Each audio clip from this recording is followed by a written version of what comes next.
12-bar blues. Just we're gonna look at chords on bass, bass lines on bass, and also that melody breakdown that you probably saw at the beginning. I transcribed a friend and artist of mine. We're gonna break down the ideas used, the chord shapes you can use to play this on bass too, and just get a better understanding of why it all pieces together. We have to first understand the chords before we can break any of this down. Everything for me kind of centers around what the chords are. So it's like a dominant 7 jazz 12-bar blues. So your first chord is a 1 dominant 7, in this case E, so E7, and then we quickly go to the 4-7 being dominant 4 chord, so A dominant, and then back to the E again, and then I just add a little sus 4 in there as well for flavour. And then you're back to your typical 12-bar blues. So this is 4 bars, this first part. 1, 2, 3. It's hard to push and count at the same time. Then we go to our 4 chord, which should be for 2 bars in a standard 12-bar blues. 1, 2, 3, 4. And then the second bar is a sharp 4 diminished.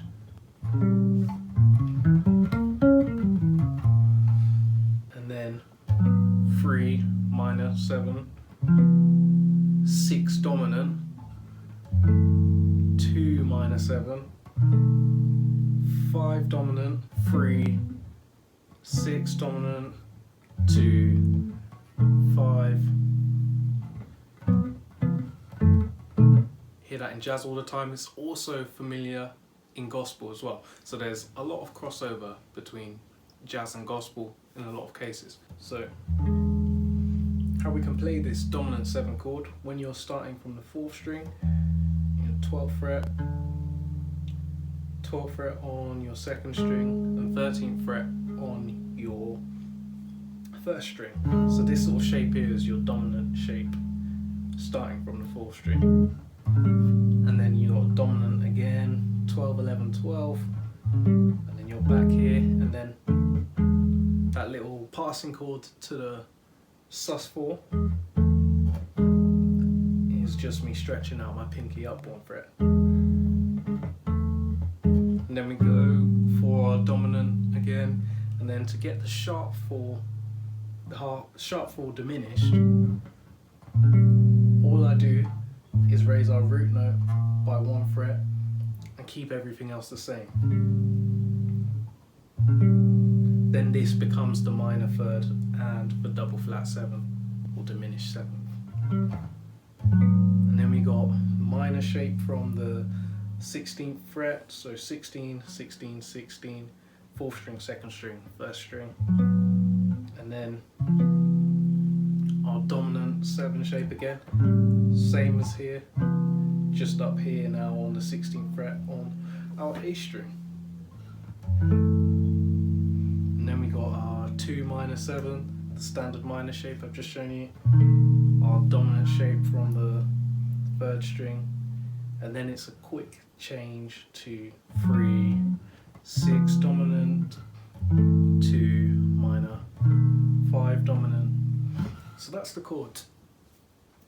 Probably went through that a little bit quick, but rewind it back, go through it, you'll see where all of that stuff is.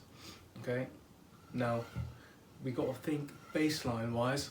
This comes in a more of a walking style, so I'll play around what I was thinking.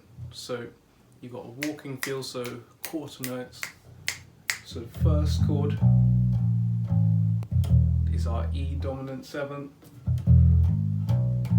So I do the triad first, root, third, fifth, and then I walk down chromatically to land on our next chord, which is the 4 dominant. Root, third, fifth, flat 5, 4, which is now the root of our next chord. I hit a low third, or if you don't have a B string, you can hit the third up here and chromatically walk back up to the 1, because that's the next chord that we're going to. Or yeah, and then you got another bar on your 1 chord. Then I kind of play around a bit. Major pentatonic, or I can hit that flat 7 to get that Mixolydian dominant sound, and then walk back down. So flat 7, 6, 5, flat 5 again to approach the 4, 4, and then just a 4 arpeggio. Root, third, fifth, root, and then you go up a semitone, but the third and fifth stays in the same place, and that's how you get your diminished triad. And then we go back to the root, and then I go 3, 5, sharp 5, 6. Okay, so that's a nice walk up to the 6th chord. Even though here I've hit the third already, and then I'll go 5, 4, 3, 2. This chord, 2, sorry, minor 7, and I walk up chromatically to our 5th. So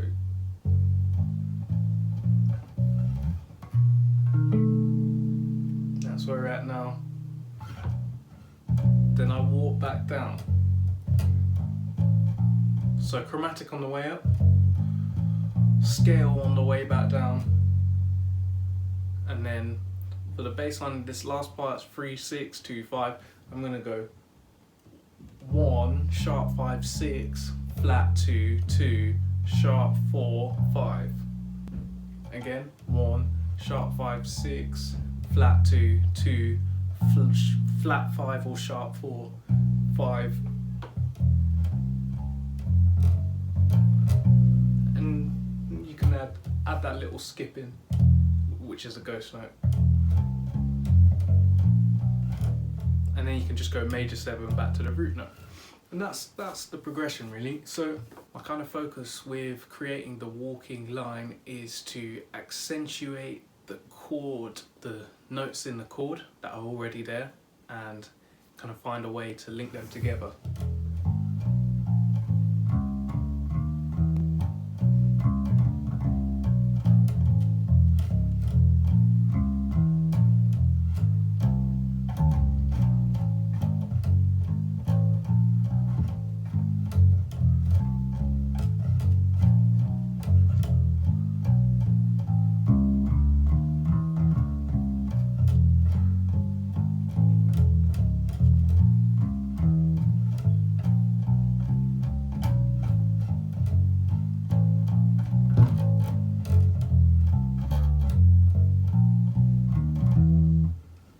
Apart from that one wrong note, that's it really. By the way, I've got flat wounds on right now, trying a new thing, see if I like the sound and the feel. I'm not convinced just yet, but we'll give it some more time to adjust. So again, I was playing around with different options there, you probably heard. It's that thinking about where you're at and also where you're going. So that melody,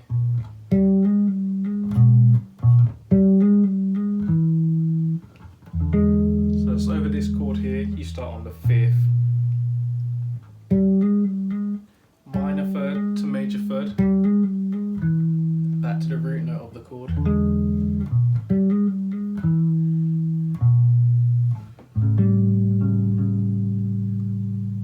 and then you hit the 3rd of this next chord, 5, 3rd, 5, flat 7, and so it's using that Mixolydian tonality there.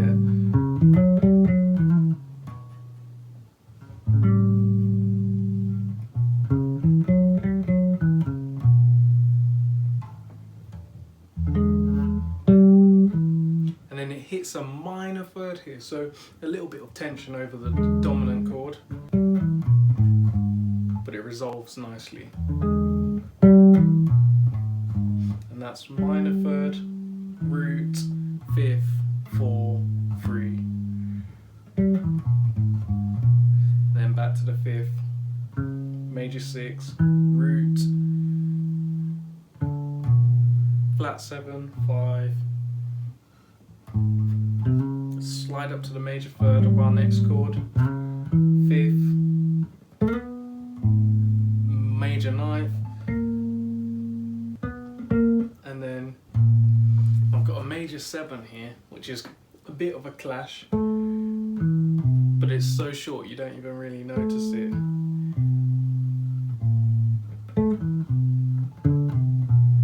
Because it resolves next out here.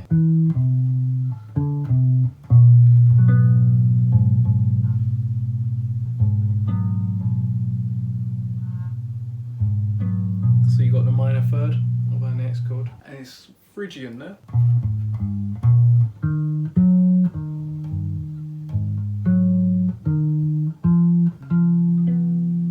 And then when we go to the 6th, the reason it sounds like such a sweet lift is because we're borrowing this chord. You expect this to be a minor tonality when you hear,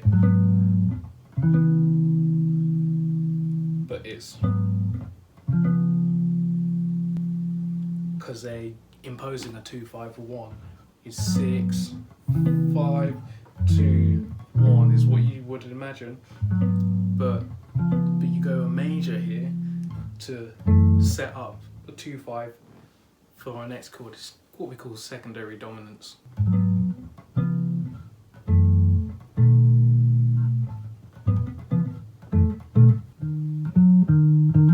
So anyway, that's why we hear that note. It's like, oh, sweet.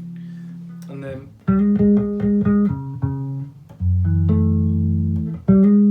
so it's really nice. We're hitting that major 6, which hits that Dorian sound. So root 5th, major 6, 5th. And this is articulating the chord tones again. We've got the flat 7 and the major third over our dominant chord.